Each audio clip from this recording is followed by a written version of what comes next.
외로우니까 사람이다. 꽃이 진다고 그대를 잊은 적 없다. 이 한 구절씩만 들어도 누가 쓴 시인지 아시겠죠? 바로 모든 세대에게 사랑받는 정호승 시인입니다. 시를 잘 읽지 않아도 책장에 이분 시집 한 권 꽂혀 있지 않은 집 아마 별로 없지 않을까 싶은데요. 에나의 다락방 라디오, 오늘은 정호승 시인의 시가 있는 산문집 외로워도 외롭지 않다 들려드립니다.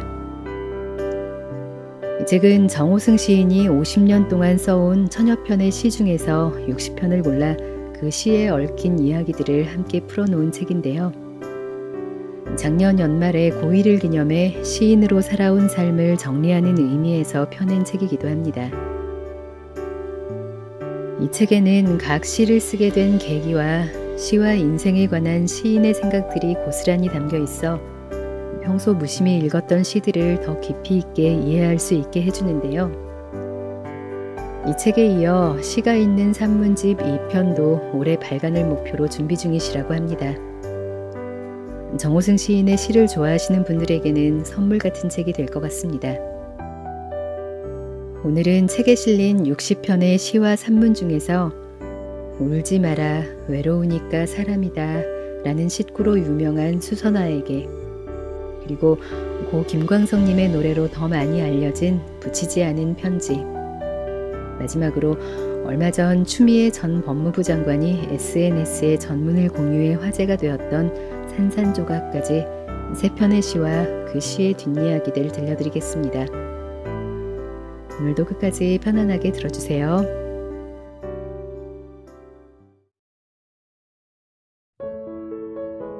수선화에게. 울지 마라, 외로우니까 사람이다.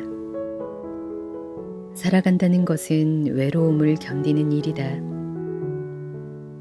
공연히 오지 않을 전화를 기다리지 마라. 눈이 오면 눈길을 걸어가고 비가 오면 빗길을 걸어가라. 갈대숲에서 가슴 검은 도요새도 너를 보고 있다. 가끔은 하나님도 외로워서 눈물을 흘리신다. 새들이 나뭇가지에 앉아있는 것도 외로움 때문이고 네가 물가에 앉아있는 것도 외로움 때문이다. 산그림자도 외로워서 하루에 한 번씩 마을로 내려온다. 종소리도 외로워서 울려 퍼진다.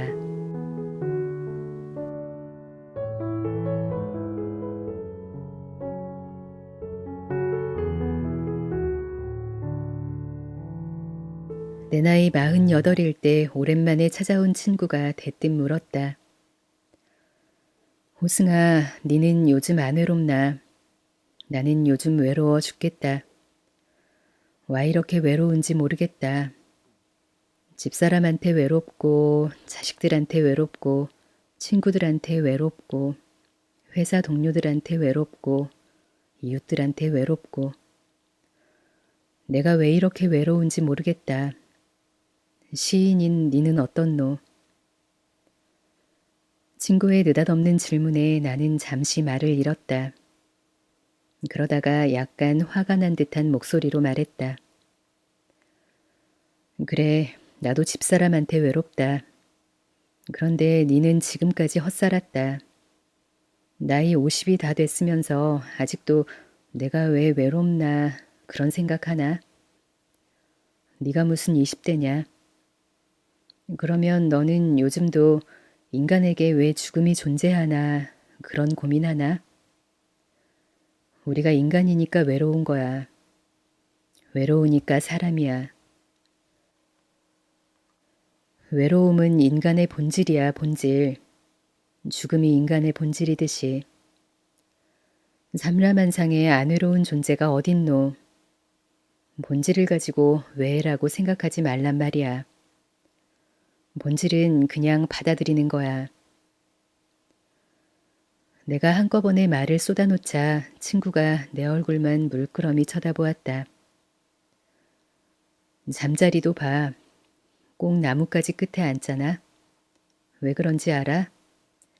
잠자리도 외로워서 그런 거야. 목소리를 조금 낮추어 빙긋이 웃으면서 하는 내 말에 친구도 빙긋이 미소를 띄었다. 그러니까 이제는 왜 외로운가 하고 생각하지 말고 외로움을 이해해야 하는 거야.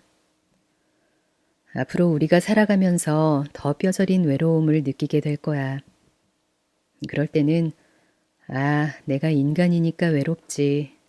외로움은 인간의 본질이지. 그렇게 생각해야 돼.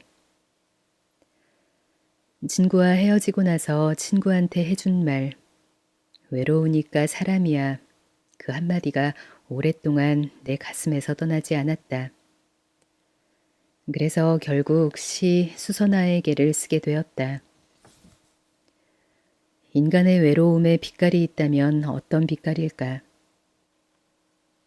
연약한 꽃대 위에 핀 수선화의 연노란 빛이 인간의 외로움의 빛깔이 아닐까 하는 생각에 제목을 수선화에게로 삼았다. 따라서 수선화에게는 수선화를 노래한 시가 아니다. 수선화를 은유해서 인간의 외로움을 노래한 시다. 인간은 본질적으로 외로운 존재다. 외롭게 혼자 태어나서 외롭게 혼자 죽어가는 존재다. 죽음을 기다리며 5년 동안이나 자리보전하고 있던 아버지의 외로움에 아들인 나는 조금도 도움이 되지 못했다. 어머니 또한 마찬가지였다. 와 이렇게 안 죽노. 빨리 떠나야 되는데. 나는 내 할 일 다 했다. 너무 오래 살아 미안하다. 네가 얼마나 부담이 되겠노. 늘 이렇게 말씀하시던 95 어머니의 죽음의 외로움을 아들인 내가 나눠 가질 방법은 없었다.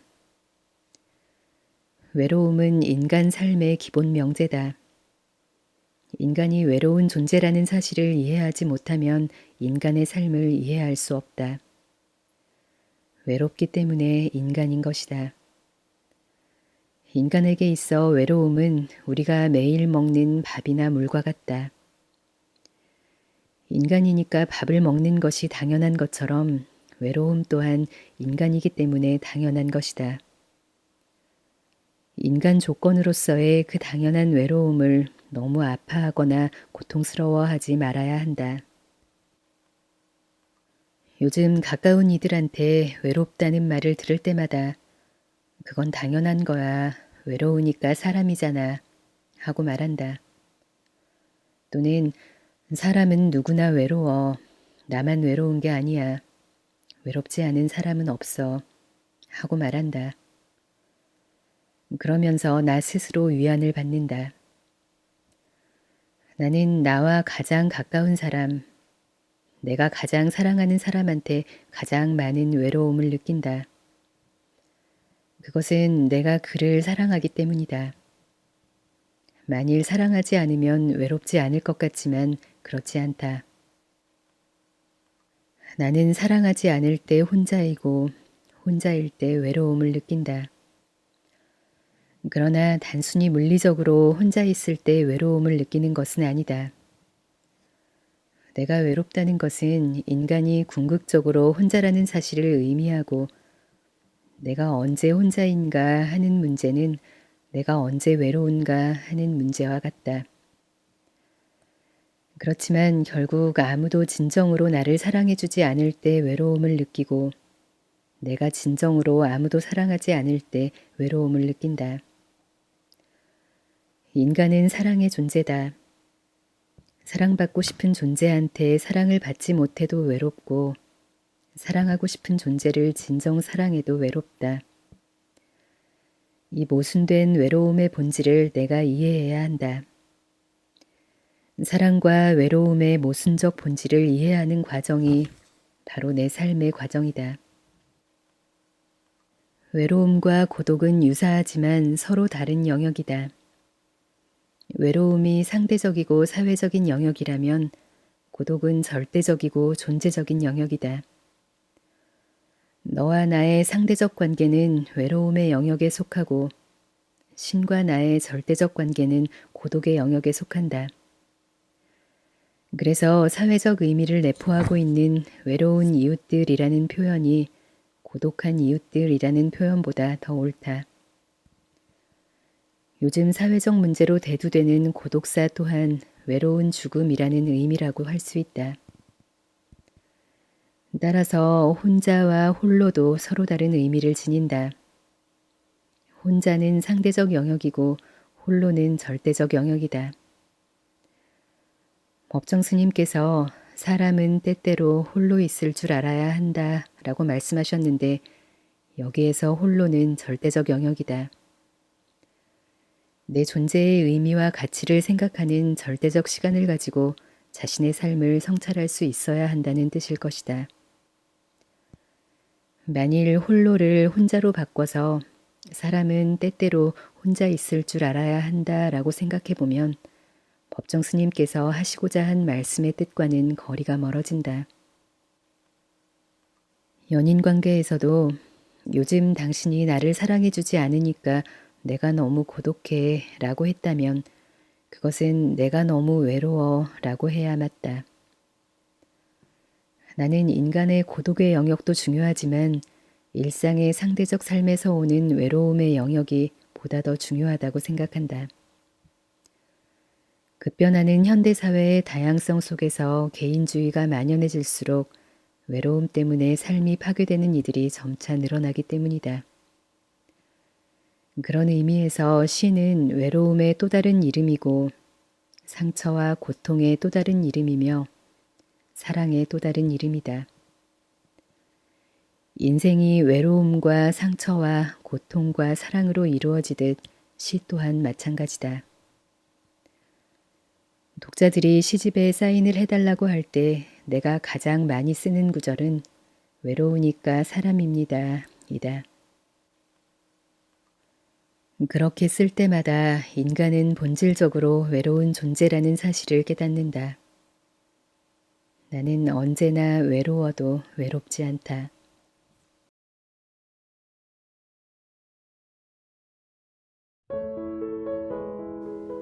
붙이지 않은 편지. 풀잎은 쓰러져도 하늘을 보고 꽃 피기는 쉬워도 아름답긴 어려워라.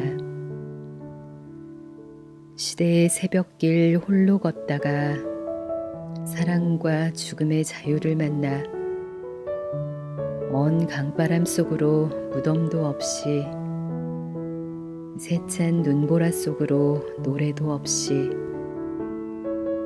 꽃잎처럼 흘러 흘러 그대 잘 가라. 그대 눈물 이제 곧 강물 되리니 그대 사랑 이제 곧 노래 되리니 산을 입에 물고 나는 눈물의 작은 새여 뒤돌아보지 말고 그대 잘 가라.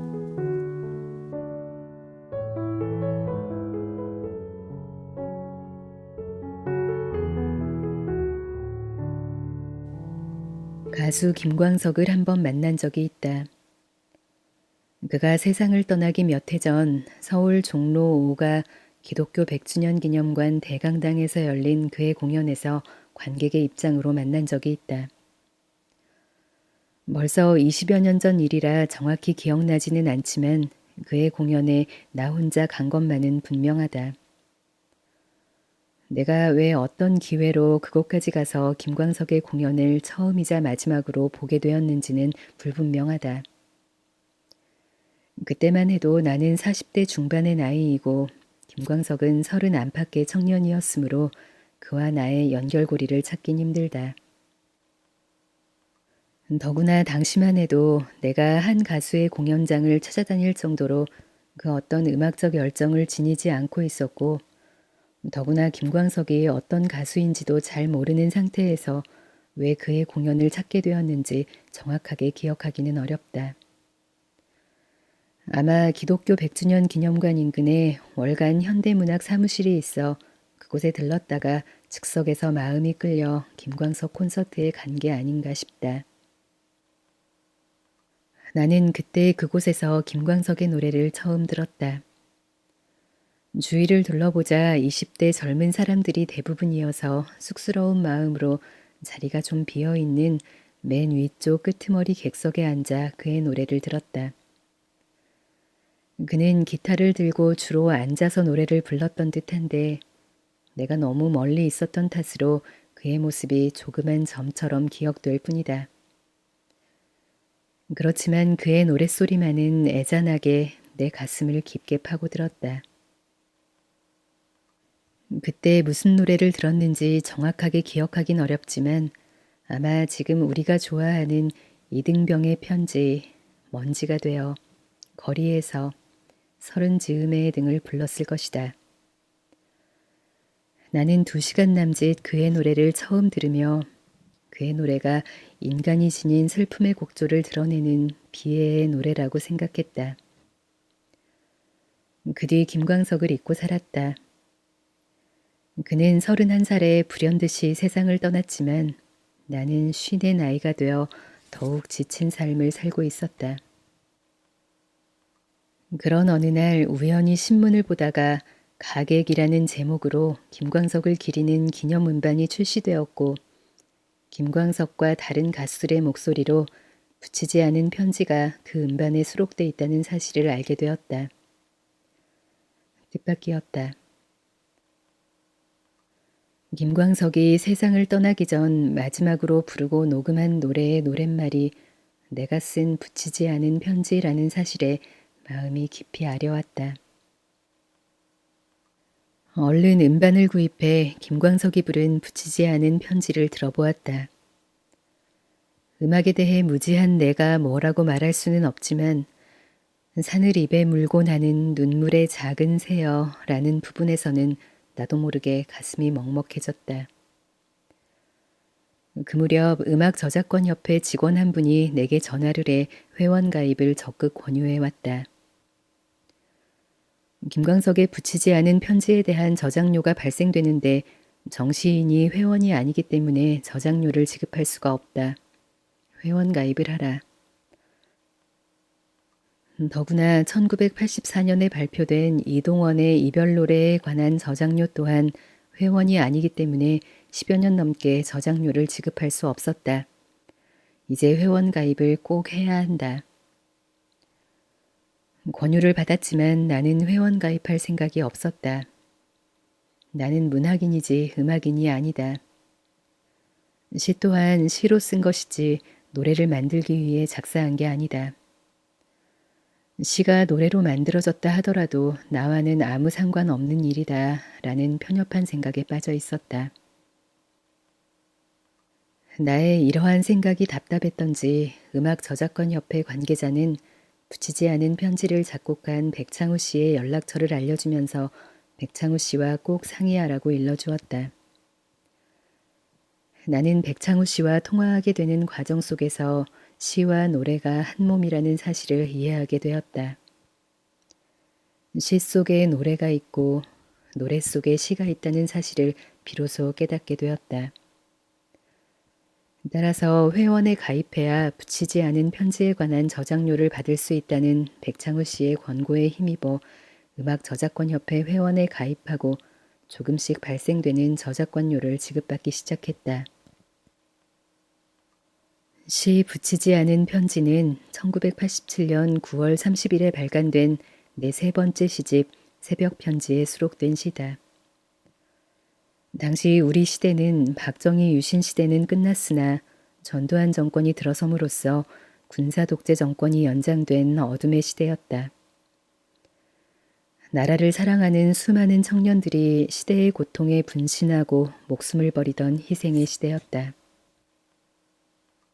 이 시는 1987년 1월 14일에 일어난 박종철 고문치사 사건, 즉 남영동 치안본부 대공분실에서 조사를 받다가 경찰의 물고문으로 사망한 서울대학교 언어학과 3학년 박종철 열사의 시대적 죽음을 생각하며 쓴 시다. 당시 경찰은 책상을 탁 치니 억하고 죽었다고 진실을 감춤으로써 온 국민의 마음에 분노의 불을 질렀다. 그의 죽음은 곧 나의 죽음이며 그 시대를 살아가던 우리 모두의 죽음이었다. 붙이지 않은 편지는 박종철 열사를 생각하며 썼으나 시는 시대를 초월한다. 지금도 이 시는 시대적 죽음에 헌사하는 시와 노래로 끊임없이 재탄생하고 있는 것이 분명하다. 나는 가끔 김광석의 목소리로 붙이지 않은 편지를 듣는다. 들을 때마다 산을 입에 물고 나는 눈물의 작은 새여 하는 부분에서는 깊은 울음이 솟는다. 산을 입에 물고 나는 눈물의 작은 새는 박종철 열사일 수도 있고 33살 예수의 나이 즈음에 서둘러 세상을 떠난 김광석일 수도 있고 이 시대에 핍박을 받는 삶을 사는 우리 자신일 수도 있다. 얼마 전 나는 어린 시절을 보낸 옛집이 있는 내가 초등학교 때부터 고등학교 때까지 12년 동안 늘 오고 갔던 대구 수성구 범어천에 가보았다. 그때 김광석도 내가 오갔던 범어천 건너 대봉동 할아버지 집을 오가며 어린 시절을 보냈다는 이야기가 떠올랐다. 시 붙이지 않은 편지가 김광석이 이 지상에서 부른 마지막 노래가 된 것은 나에게 어떠한 의미일까? 김광석 또한 어린 시절에 내가 자란 범어천을 오가며 자랐다는 사실은 내게 어떠한 의미일까? 나는 범어천 건너 김광석 벽화거리를 천천히 걸으며 시와 노래가 서로 분리될 수 없는 동질의 가치를 지닌 존재라는 점에서 그 의미를 발견할 수 있다는 생각이 들었다. 김광석의 노래는 이제 시대를 초월한 영원성을 지닌다. 인간의 삶이 비록 본질적으로 비극성을 지니고 있음에도 그것을 아름다운 진실의 서정성을 바탕으로 표현했기 때문일 것이다. 김광석은 떠나기 전 해인 1995년 샘터 9월호 인터뷰에서 문명이 발달해 갈수록 오히려 사람들이 많이 다치고 있어요. 그 상처는 누군가 반드시 보듬어 안아야만 해요. 제 노래가 힘겨운 삶 속에서 희망을 찾으려는 이들에게 비상구가 되었으면 해요. 라는 말을 남겼다. 시 또한 마찬가지다. 시는 이 시대를 사는 우리들의 영혼을 위안하고 위로하는 상처의 꽃이자 고통의 꽃이다. 시 붙이지 않은 편지는 같은 제목으로 두 개의 시가 있다. 그대 죽어 별이 되지 않아도 좋다로 시작되어 그대 굳이 인생을 사랑하지 않아도 좋다로 끝나는 이 역설의 시 또한 김광석의 목소리로 노래가 되어 지금 들을 수 있다면 그 얼마나 좋을까.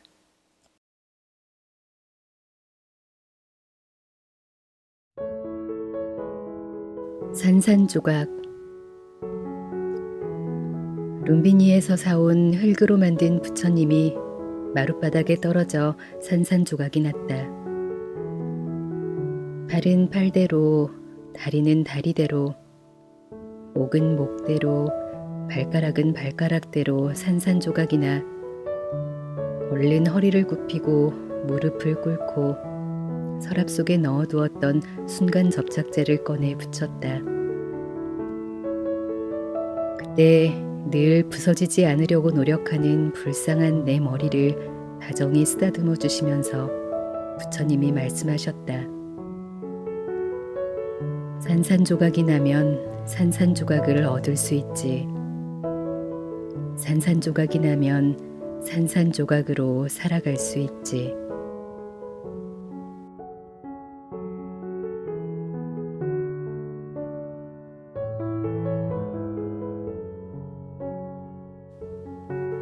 (2003년) 새해가 막 지났을 때였다. 가까운 벗들이 북인도 쪽으로 불교 4대 성지순례 여행을 떠난다는 소식을 전해왔다. 나는 직장 생활이 무척 바빴지만 얼른 그들을 따라 나섰다. 평소 부처님 태어나신 곳과 예수님 태어나신 곳은 죽기 전에 꼭 가봐야 한다는 생각을 지니고 있었으므로 그런 좋은 기회를 놓칠 수는 없었다. 서울에서 북인도로 가는 길은 멀고도 험했지만 부처님이 처음 깨달음을 얻으신 곳 부다가야, 깨달음을 얻고 나서 처음으로 설법을 하신 곳 사르나트, 그리고 열반하신 곳 쿠시나가르, 태어나신 곳 룸비니를 차례대로 순례하게 되었다. 나는 급히 시간을 쪼개 아무 준비 없이 떠나오는 바람에 룸비니 사진도 한 장 찾아보지 못했다. 부처님이 태어나신 곳이니까 당연히 웅대하고 장대한 건축물이 있으리라고 막연히 생각했다. 그러나 그렇지 않았다. 룸비니는 인도와 네팔 국경을 넘어 한나절을 가야 하는 곳에 있었다. 하룻밤 먼저 인근 여관에서 잠을 자고 난 뒤 찾아간 룸비니는 황량한 들판 한가운데 있었다. 우리나라 초등학교 운동장만한 면적에 작고 초라해 보이는 마야대비 사원이 철조망으로 쭉 둘러쳐져 있었고 별다른 건축물이 눈에 띄지 않았다. 부처님이 태어난 곳인데 이렇게 초라할 수가. 부처님의 위용을 드러낼 수 있는 웅대한 건축물을 기대했던 나는 실망감이 앞섰다.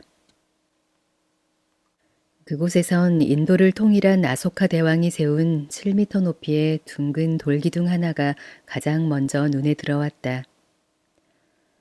이곳에 석가모니 부처님이 태어나셨도다라는 글귀가 새겨져 있어 1896년 독일의 고고학자 퓨러에 의해 그곳이 부처님 탄생지라는 사실을 확인할 수 있었다. 또 인근엔 부처님의 어머니인 마야 부인이 해산전에 목욕을 하고 갓 태어난 시타르타를 목욕시켰다는 푸스카르니라고 불리는 연못이 있었다. 연못가엔 거대한 보리수 한 그루가 고목인 채로 우람하게 서 있었고 빈 나무등치 사이로 다람쥐가 들락거리면서 몇 번이나 나를 쳐다보았다. 나는 아기 부처님이 다람쥐로 현신하신 게 아닌가 하는 생각을 하며 느릿느릿 연못가를 걸었다. 아기 부처님을 목욕시키는 마야 부인의 자애로운 모습을 나 나름대로 상상하며 천천히 발걸음을 옮기자 어느새 처음 들어왔던 정문 앞이었다. 철조망이 쳐진 정문 앞에는 노파 한 분이 가마니를 깔고 흙으로 만든 앉아 계신 내 손바닥만한 부처님을 순례 기념품으로 팔고 있었다. 나는 그 부처님을 하나 사서 집으로 돌아와 내 책상 위에 올려놓았다. 마음이 산란할 때 그 부처님을 바라보면 마음이 차분해지고 편안해졌다. 그러나 그것도 차츰 시간이 지나자 그러지 않았다. 집에 있으나 밖에 있으나 그 부처님을 생각하면 할수록 자꾸 걱정이 되었다. 그것은 흙으로 만든 부처님이 자칫 잘못해서 바닥에 떨어져 산산조각이 나면 어떡하나 하는 걱정이었다. 그런 걱정을 하지 않으려고 해도 하면 할수록 자꾸 그런 걱정이 들었다. 부처님께서 멀쩡히 제자리에 잘 앉아 계심에도 불구하고 그런 걱정을 자꾸 한다는 것은 내가 내일을 걱정한다는 것을 의미했다. 내 삶이 또 산산조각이 나면 어떡하나. 한번 그런 걱정을 하면 걱정은 쉽게 그치지 않았다. 돌아가신 법정 스님께서는 당신의 산문집에서 오지 않은 미래를 오늘의 가불에 와서 걱정하는 사람만큼 어리석은 사람은 없다라고 말씀하셨는데 내가 꼭 그런 사람이었다. 불가에서는 내일은 없다, 미래는 없다라고 말한다. 그래서 내일은 바로 오늘에 있다. 지금이 바로 그때다. 이 순간을 열심히 살아라고 한다. 불가의 이 가르침을 법정 스님께서는 당신의 산문집 곳곳에서 누누이 강조하셨지만 나는 오늘에 살지 못하고 내일을 걱정하느라 늘 안절부절 못했다. 그러자 어느 날 내 시적 상상력 속에 존재하시는 부처님께서 나를 불렀다. 호승이 너 이리 좀 와봐라. 나는 겁이나 엉금엉금 무릎걸음으로 부처님 앞에 다가가 머리를 조아렸다. 그러자 부처님께서 내 머리를 한 대 탁 치시면서 이 바보 같은 놈아, 산산조각이 나면 산산조각을 얻은 것이고 산산조각이 나면 산산조각으로 살아가면 되지 무슨 걱정이 그렇게 많노 하고 내 머리를 한 대 더 때리시면서 크게 야단을 치셨다. 순간 부처님의 그 귀한 말씀이 불화살처럼 내 가슴에 날아와 박혀 산산조각이라는 시를 써보았다. 나는 23살에 한국 시단에 등단해서 지금까지 13권의 신작 시집을 출간했다. 그러니까 그동안 약 1,000편 정도의 시를 쓰고 발표했다고 할 수 있다.